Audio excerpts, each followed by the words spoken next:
1400 শহীদ, 20,000-এর বেশি আহত। একটা গুলি করে একটাই মরে, বাকিটি যায় না।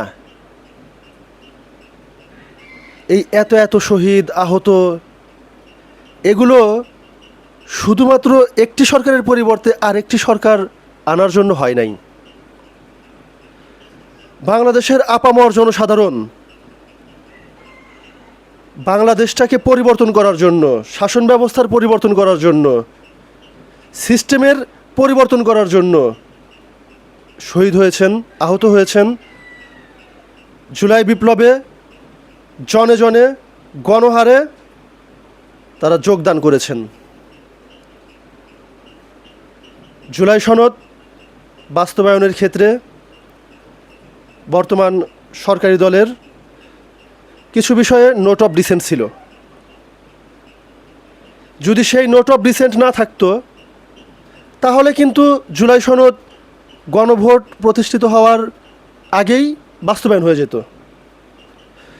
যেহেতু একটিমাত্র দলের নোট অফ ডিসেন্ট ছিল, সেহেতু অন্তর্বর্তীকালীন সরকার এই বিষয়টা জনগণের কাছে হস্তান্তর করে দেয়, যে জনগণ সিদ্ধান্ত নেবে জুলাই সনদ বাস্তবায়ন হবে কি হবে না। কারণ একটিমাত্র দল তো আর বাংলাদেশের মালিক নয়। বাংলাদেশের মালিক বাংলাদেশের জনগণ। তাই জনগণ নির্ধারণ করবে জুলাই সনদ বাস্তবায়ন হবে কি হবে না। যার ফলে অন্তর্বর্তীকালীন সরকার 2026 সালের জাতীয় নির্বাচনের সহিত গণভোটের আয়োজন করলেন। সেই গণভোটে প্রায় 70% মানুষ জুলাই সনদের পক্ষে হ্যাঁ ভোট দিলেন। মজার বিষয় হলো, বর্তমান সরকারি দল তারা নিজেরাও এই হ্যাঁ ভোটের পক্ষে ক্যাম্পেইন করেছে। নির্বাচনের আগে আমরা তাদেরকে, একটি দলকে মুনাফেক মুনাফেক বলতে শুনলাম। একদম মুনাফেক মুনাফেক বলতে বলতে মুখে ফেনা তুলে ফেলেছিল।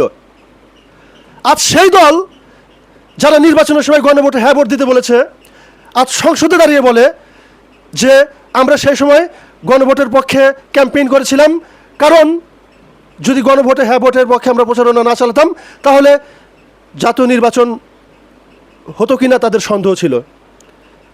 আজ যখন জনগণ তাদেরকে সরকারে এনেছে, গণভোটে হ্যাঁ দিয়েছে যে তাদের মাধ্যমে জুলাই সনদ বাস্তবায়ন হবে, আজ তারা শুধু ক্ষমতাকে উপভোগ করছে, কিন্তু জনগণের আকাঙ্ক্ষা 1400 শহীদ, 20,000-এর বেশি আহত, তাদের আত্মত্যাগকে উপেক্ষা করে জুলাই সনদকে বাস্তবায়ন করছে না।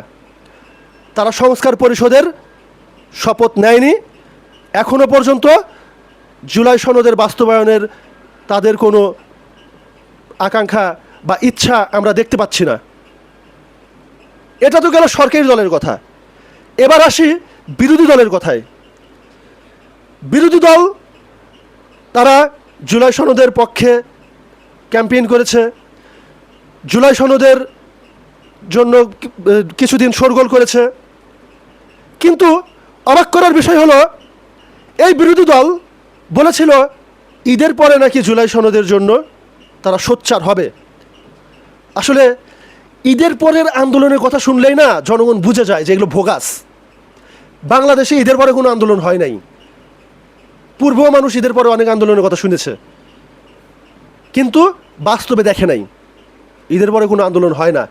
আমরা এবারও দেখতে পাচ্ছি ঈদের পরে যে জুলাই সনদের পক্ষে সোচ্চার হওয়ার কথা ছিল, আজ বিরোধী দল তাদের অবস্থান থেকে অনেকটাই নমনীয় হয়েছে।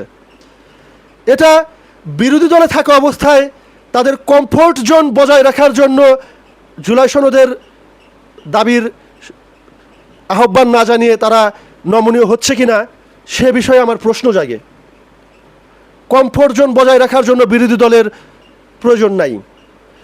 যে বিরোধী দল কমফোর্ট জোন বজায় রাখে, জাতীয় স্বার্থের চিন্তা করে না, এরকম বিরোধী দল বাংলাদেশে এর আগেও ছিল। ওই যদি আজকের বিরোধী দল এইরকম কমফোর্ট জোন বজায় রাখতে চায়, তাহলে মানুষ সেই পূর্বের গৃহপালিত বিরোধী দলের সাথে এই বিরোধী দলকে তুলনা করা শুরু করবে।